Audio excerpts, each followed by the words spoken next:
ನಮಸ್ಕಾರ ವೀಕ್ಷಕರೇ, ನಾನು ರಾಕೇಶ್ ಆರುಂಡಿ. ಕನ್ನಡ ಸಿನಿಮಾ ರಂಗದಲ್ಲಿ ಯಾರೂ ಕೂಡ ಊಹೆ ಮಾಡಲಿಕ್ಕೂ ಕೂಡ ಸಾಧ್ಯವಾಗಿರದಂತಹ ಒಂದು ಡಿವೋರ್ಸ್ ಸುದ್ದಿ ಈಗ ಸಖತ್ ವೈರಲ್ ಆಗಿರೋದು, ಸಖತ್ ಸದ್ದು ಮಾಡ್ತಾ ಇರೋದು. ಇತ್ತೀಚೆಗೆ ಕಳೆದ 2 ದಿನಗಳಿಂದ ನಿವೇದಿತಾ ಚಂದನ್ ಶೆಟ್ಟಿ ಡಿವೋರ್ಸ್ ವಿಷಯವನ್ನು ಕೇಳಿ ಈಗಾಗಲೇ ಅಭಿಮಾನಿಗಳು ಕೂಡ ಆಘಾತಕ್ಕೊಳಗಾಗಿದ್ದರು. ಆದರೆ ಈ ವಿಷಯ ಮಾತ್ರ ಇನ್ನಷ್ಟು ಅಭಿಮಾನಿಗಳನ್ನು ಅಚ್ಚರಿ ಮೂಡಿಸಿದೆ. ಜೊತೆಗೆ ಅಯ್ಯೋ ರಾಮ, ಈ ಜೋಡಿಗೆ ಏನಾಯಿತು ಅಂತ ಆತಂಕ ಕೂಡ ವ್ಯಕ್ತಪಡಿಸುವಂಥ ಸಂದರ್ಭ ಎದುರಾಗಿದೆ. ಕಾರಣ ಯಾಕೆಂದರೆ ದೊಡ್ಡ ಮನೆ ಫ್ಯಾಮಿಲಿಯ ವಿಷಯ. ಹಾಗಾದರೆ ಇಲ್ಲಿಯವರೆಗೂ ಇದ್ದಂಥ ಘನತೆ, ಸುಸಂಸ್ಕೃತ ಜೀವನ ಶೈಲಿ, ಜೊತೆಗೆ ಸರಳ ಬದುಕಿಗೆ ಹೆಸರುವಾಸಿಯಾಗಿದ್ದಂಥ ದೊಡ್ಡ ಮನೆಯಲ್ಲಿ ಈ ತರಹದ ಒಂದು ಘಟನೆ ನಡೆದೋಯ್ತಲ್ಲ ಅಂತ ಅಭಿಮಾನಿಗಳು ಕೂಡ ಮನಸ್ಸು ನೋವು ಪಡೋ ವಿಷಯ. ಜೊತೆಗೆ ಈಗಾಗಲೇ ಬಹಳಷ್ಟು ಜನ ಅಚ್ಚರಿಯನ್ನು ವ್ಯಕ್ತಪಡಿಸ್ತಾ ಇದ್ದಾರೆ. ಕಾರಣ ಯಾಕೆಂದರೆ ಯುವ ರಾಜ್ಕುಮಾರ್ ಕುಟುಂಬದಲ್ಲಿ ಈಗ ದೊಡ್ಡ ಬಿರುಕು ಬಿದ್ದಿರೋದು. ಇಲ್ಲಿಯವರೆಗಿನ ಕುಟುಂಬಗಳನ್ನು ನೋಡಿದಾಗ ನಾವು ಶಿವಣ್ಣ ಆಗಿರ್ಬೋದು, ಅಥವಾ ಪುನೀತ್ ರಾಜ್ಕುಮಾರ್ ಆಗಿರ್ಬೋದು, ರಾಘವೇಂದ್ರ ರಾಜ್ಕುಮಾರ್ ಆಗಿರ್ಬೋದು, ಡಾಕ್ಟರ್ ರಾಜ್ಕುಮಾರ್ ಆಗಿರ್ಬೋದು, ಇವರೆಲ್ಲರ ಫ್ಯಾಮಿಲಿಗಳನ್ನು ನೋಡಿ ಬಹಳಷ್ಟು ಜನಕ್ಕೆ ನಾವು ಎಕ್ಸಾಂಪಲ್ ಕೊಡ್ತಾ ಇದ್ವಿ. ಬದುಕಿದ್ರೆ ಈ ರೀತಿಯಾಗಿ ಬದುಕಬೇಕಪ್ಪ ಅಂತ, ಇದ್ದರೆ ಈ ರೀತಿಯಾಗಿ ಇರಬೇಕು ಗಂಡ ಹೆಂಡತಿ ಅಂತ ಬಹಳಷ್ಟು ಆದರ್ಶ ರೂಪವಾಗಿ ನೋಡ್ತಾ ಇದ್ವಿ.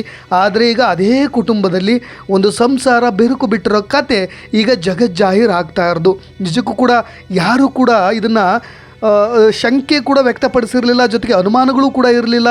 ಇವರಿಬ್ಬರ ನಡುವೆ ಈ ರೀತಿಯಾದಂಥ ವಿರಸಗಳಿದೆ, ವೈಮನಸ್ಸಿದೆ ಅಂತಲೂ ಕೂಡ ಅಂದುಕೊಂಡಿರಲಿಲ್ಲ. ಈಗಷ್ಟೇ ಚಾರ್ಮ್ ಆಗಿ ಉದಯೋನ್ಮುಖ ನಟನಾಗಿ ಮಿಂಚ್ತಾ ಇದ್ದರು, ಯುವ ಸಿನಿಮಾದ ಮುಖಾಂತರ ಪ್ರಖ್ಯಾತಿಯನ್ನು ಪಡೆದಿದ್ದರು. ಆದರೆ ಇವರಿಬ್ಬರ ಸಂಸಾರದಲ್ಲಿ ಈಗ ಯುವರಾಜ್ ಕುಮಾರ್ ಅವರ ಕುಟುಂಬದಲ್ಲಿ ಈಗ ದೊಡ್ಡ ಬೆರುಕು ಬಂದಿದೆ. ಅವರು ಕೂಡ ವಿಚ್ಛೇದನಕ್ಕೆ ಅರ್ಜಿಯನ್ನು ಸಲ್ಲಿಸಿದ್ದಾರೆ. ಇದೊಂದು ದೊಡ್ಡ ಸೆನ್ಸೇಷನ್ ಸುದ್ದಿಯಾಗಿದೆ. ಕಾರಣ ಯಾಕೆ ಅಂದರೆ ಬಹಳಷ್ಟು ಅಭಿಮಾನಿಗಳಿಗೆ ಈ ವಿಷಯವನ್ನು ಅರಗಿಸಿಕೊಳ್ಳಿಕ್ಕೂ ಕೂಡ ಸಾಧ್ಯವಾಗ್ತಾ ಇಲ್ಲ. ಸ್ಯಾಂಡಲ್ವುಡ್ನಲ್ಲಿ ಮತ್ತೊಬ್ಬ ಸ್ಟಾರ್ ನಟ ವಿಚ್ಛೇದನಕ್ಕೆ ಅರ್ಜಿ ಹಾಕ್ಬಿಟ್ರಲ್ಲ ಅಂತ ಫ್ಯಾಮಿಲಿ ಕೋರ್ಟ್ನಲ್ಲಿ ಈಗಾಗಲೇ ಅರ್ಜಿಯನ್ನು ಸಲ್ಲಿಸಿದ್ದಾರೆ. ನಿಮಗೆಲ್ಲ ಗೊತ್ತು, ದೊಡ್ಡ ಮನೆಯಲ್ಲಿ ಅವ್ರನ್ನ ಗುರು ರಾಜ್ಕುಮಾರ್ ಅಂತಲೇ ಕರಿತೀವಿ.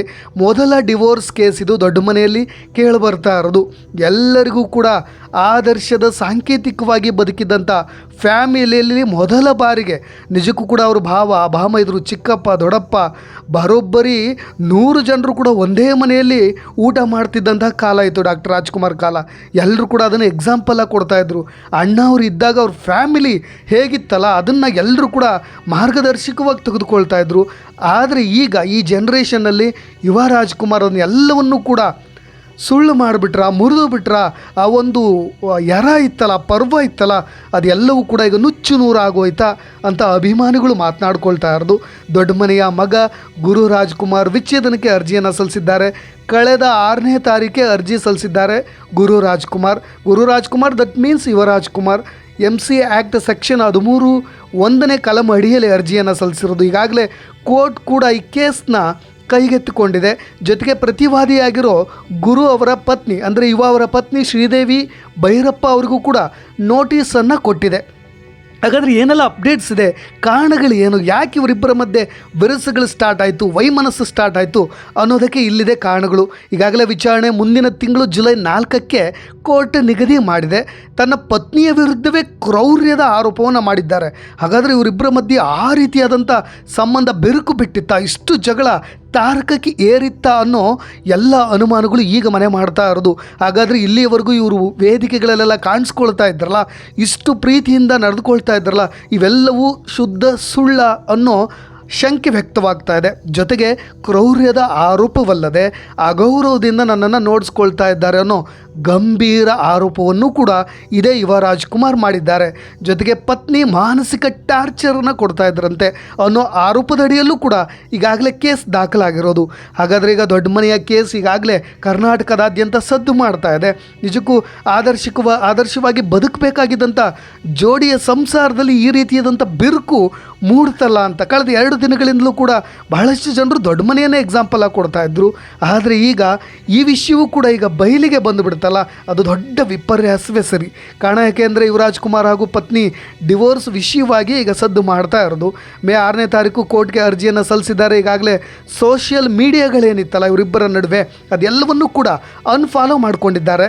ಇನ್ಸ್ಟಾಗ್ರಾಮ್ ಖಾತೆ ಇರ್ಬೋದು, ಫೇಸ್ಬುಕ್ ಖಾತೆ ಇರ್ಬೋದು, ಇವೆಲ್ಲವನ್ನು ಕೂಡ ಇಬ್ಬರು ಅನ್ಫಾಲೋ ಮಾಡ್ಕೊಂಡಿದ್ದಾರೆ. ಸದ್ಯದ ಪರಿಸ್ಥಿತಿಗಳಲ್ಲಿ ಇಬ್ಬರು ಕೂಡ ಮನಸ್ಸು ಸರಿ ಇಲ್ಲ, ಅಥವಾ ವೈಮನಸ್ಸಿದೆ, ಅಥವಾ ವಿಚ್ಛೇದನಕ್ಕೆ ಡಿಸೈಡ್ ಮಾಡಿದ್ದಾರೆ ಅನ್ನೋದನ್ನ ಕಂಡು ಹಿಡಿಲಿಕ್ಕಿರೋ ಅಸ್ತ್ರಗಳೇ ಇವು.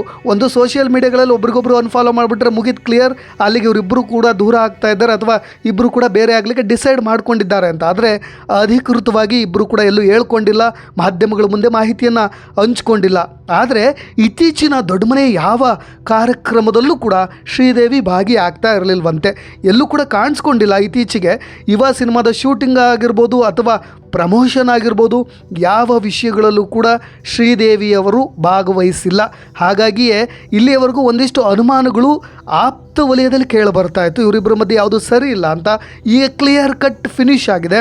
ಈಗಾಗಲೇ ಅವ್ರಿಗೂ ಕೂಡ ಕೋರ್ಟ್ ನೋಟಿಸನ್ನು ಕೊಟ್ಟಿದೆ. ವಿಚ್ಛೇದನದ ವಿಚಾರವಾಗಿ ಶ್ರೀದೇವಿ ಅವರಿಗೆ ನೋಟಿಸನ್ನು ಕೊಟ್ಟಿರೋದು. ಇನ್ನು ಮುಂದಿನ ಹಂತದಲ್ಲಿ ಕೌಟುಂಬಿಕ ನ್ಯಾಯಾಲಯಕ್ಕೆ ಹಾಜರಾಗಬೇಕಾಗತ್ತೆ, ಅಲ್ಲಿ ಆ ನೋಟಿಸ್ಗೆ ರಿಯಾಕ್ಟ್ ಮಾಡಬೇಕಾಗತ್ತೆ. ಜೊತೆಗೆ ನೀವೆಲ್ಲ ನೋಡಿದ್ದೀರ, 4 ವರ್ಷಗಳ ಹಿಂದೆ ಮದುವೆ ಆಗಿದ್ದಂಥ ಜೋಡಿ ಇದು, ಶ್ರೀದೇವಿ ಹಾಗೂ ಯುವ.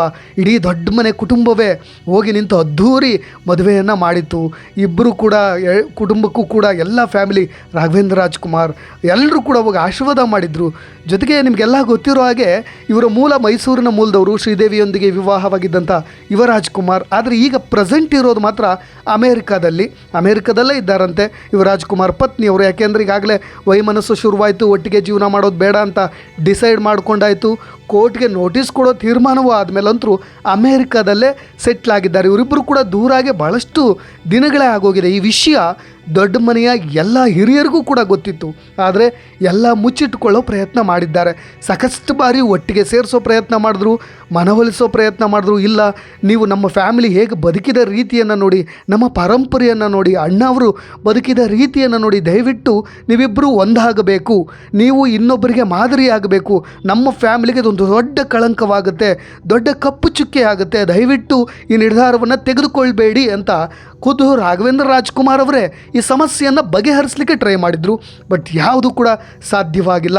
ಸುಮಾರು 7 ವರ್ಷ ಪ್ರೀತಿಸಿ ನಂತರ ಮದುವೆಯಾಗಿದ್ದಂಥ ಜೋಡಿ ಏಕಾಏಕಿ ಫಟಾಫಟ್ ಈಗ ತೀರ್ಮಾನವನ್ನು ತೆಗೆದುಕೊಳ್ಳುತ್ತೆ ಅಂದರೆ ಸ್ಯಾಂಡಲ್ವುಡ್ನಲ್ಲಿ ಈ ಥರದ ಘಟನೆಗಳು ಮರುಕಳಿಸ್ತಾ ಇರೋದು. ಸಮಾಜಕ್ಕೆ ನಾವು ಯಾವ ರೀತಿಯಾದಂಥ ಸಂದೇಶವನ್ನು ಕೊಡ್ತಾ ಇದ್ದೀವಿ, ಬಣ್ಣದ ಲೋಕದಲ್ಲಿ ಯಾವ ರೀತಿಯಾದಂಥ ಘಟನೆಗಳು ರಿಪೀಟ್ ಬ್ಯಾಕ್ ಟು ಬ್ಯಾಕ್ ಆಗ್ತಾ ಇದ್ದಾವಲ್ಲ, ಇದೊಂದು ದೊಡ್ಡ ಆಘಾತಕಾರಿಯ ಸಂಗತಿ. ಈಗಿನ ಜನ್ರೇಷನ್ ಯಾವ ರೀತಿಯಾಗಿ ಸಾಗ್ತಾ ಇದೆ ಅನ್ನೋದನ್ನ ನಾವೇ ಪ್ರಶ್ನೆ ಮಾಡಿಕೊಳ್ಳೋ ಸಂಗತಿ ಎದುರಾಗಿದೆ. ನಿಮಗೆಲ್ಲ ಗೊತ್ತಿರ್ಬೋದು, ಡಾಕ್ಟರ್ ರಾಜ್ಕುಮಾರ್ ಅವರ ಸಿವಿಲ್ ಸರ್ವಿಸ್ ಇದೆಯಲ್ಲ, ಒಂದು ಅಕಾಡೆಮಿ ಇದೆಯಲ್ಲ, ಅದರ ರೂವಾರಿಯಾಗಿದ್ದರು ಇವರು ಶ್ರೀದೇವಿ ಭೈರಪ್ಪನವರು. ಅದು ಎಲ್ಲವುದನ್ನು ಕೂಡ ನಿಭಾಯಿಸ್ತಾ ಇದ್ರು. ಜೊತೆಗೆ ಅಡ್ಮಿಷನ್ ಇರ್ಬೋದು, ಆ ರಿಸಲ್ಟ್ ಅನೌನ್ಸ್ಮೆಂಟ್ ಇರ್ಬೋದು, ಜೊತೆಗೆ ಆ ಕಾರ್ಯಕ್ರಮಗಳಿಗೆಲ್ಲ ಆ್ಯಂಕರಿಂಗ್ನೂ ಕೂಡ ಇದೇ ಶ್ರೀದೇವಿ ನಿರ್ವಹಿಸ್ತಾ ಇದ್ರು. ತುಂಬ ಕ್ಯಾಶುಯಲ್ ಆಗಿದ್ದರು, ಮಾತನಾಡ್ತಾ ಇದ್ರು, ಒಟ್ಟಿಗೆ ಇರ್ತಾ ಇದ್ರು. ಎಲ್ಲೂ ಕೂಡ ಈ ರೀತಿಯಾಗಿ ಅನುಮಾನ ಬಾರದಂತೆ ನಡೆದುಕೊಳ್ತಾ ಇದ್ರು. ಆದರೆ ಏಕಾಏಕಿಯಾಗಿ ಈ ನಿರ್ಧಾರವನ್ನು ತೆಗೆದುಕೊಂಡ್ರಲ್ಲ, ಅದು ಯಾರಿಗೂ ಕೂಡ ಅರಗಿಸಿಕೊಳ್ಳಿಕ್ಕೆ ಸಾಧ್ಯವಾಗ್ತಾ ಇಲ್ಲ. 2017ರಲ್ಲಿ ರಿಲೀಸ್ ಆದ ರನ್ ಆ್ಯಂಟನಿ ಸಿನಿಮಾ ಮೂಲಕ ರಾಜ್ ಫ್ಯಾಮಿಲಿಯಲ್ಲಿ ಇವರು ಭಾಗಿಯಾಗಿದ್ದು, ಅದಾದ ನಂತರ ಇವರಿಬ್ಬರ ನಡುವಿನ ಪ್ರೀತಿ ಚಿಗುರುತು, ಮದುವೆ ಆದರೂ, ಒಟ್ಟಾಗಿ ಎಲ್ಲರೂ ಕೂಡ ಸಂಸಾರವನ್ನು ನಡೆಸ್ತಾ ಇದ್ದರು. ಬಟ್ ಆದರೆ ಇಂತಹ ನಿರ್ಧಾರ ಈಗ ಯಾರೂ ಕೂಡ ಸಹಿಸಲಾರದು.